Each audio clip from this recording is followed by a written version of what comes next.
Mark chapter 12, verse 1 through 12. Okay, and also you can write down your notes because I may not actually read that scripture. Matthew chapter 23, verse 33 through 36 is a parallel verse to this same parable, the parable of the tenant. And even before I get into it, I want to talk about what a parable is for those that aren't strong in English or just don't know what a parable is. A parable is a story. It's a story usually based on it's a story based on truth, the way that Jesus uses it. He uses a story to share a truth.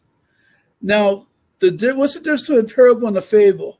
Fable uses animals and fanciful stories, but they try to share a lesson or truth too. Sort of like the three little bears and other things like that, telling you not to be stingy and things like that. They have things like that, and some religions use fables.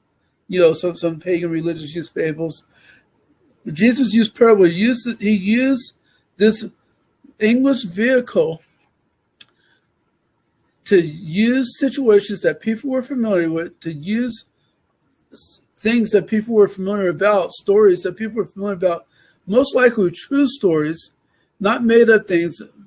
These were most likely true, but sometimes Jesus used an illustration, like this one was more of an illustration, but it's not even an illustration. It's based on Old Testament scripture, which we're going to get into later, to share a truth, usually about himself or the kingdom, or to expose people that were doing wrong. And we know that Jesus had been going back and forth to the Pharisees, and we're getting close to the time of Jesus' crucifixion around this time.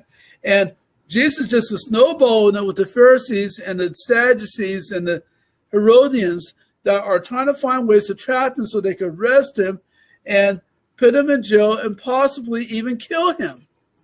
And they've been challenging him and challenging his authority and just giving a hard time. But we noticed in the past couple sermons, Jesus turned the tables on them. He said, you've been challenging me all this time. Now I'm challenging you. And he challenged them last week and the week before. And now we're coming back again to not just a challenge, but a straight up accusation of the system, of the people in charge. And I tell you, these people, they're not happy with Jesus. They're not going to be happy with the story, with this parable that Jesus is talking about, because it's not some secret thing. Some people think it's mystery talk.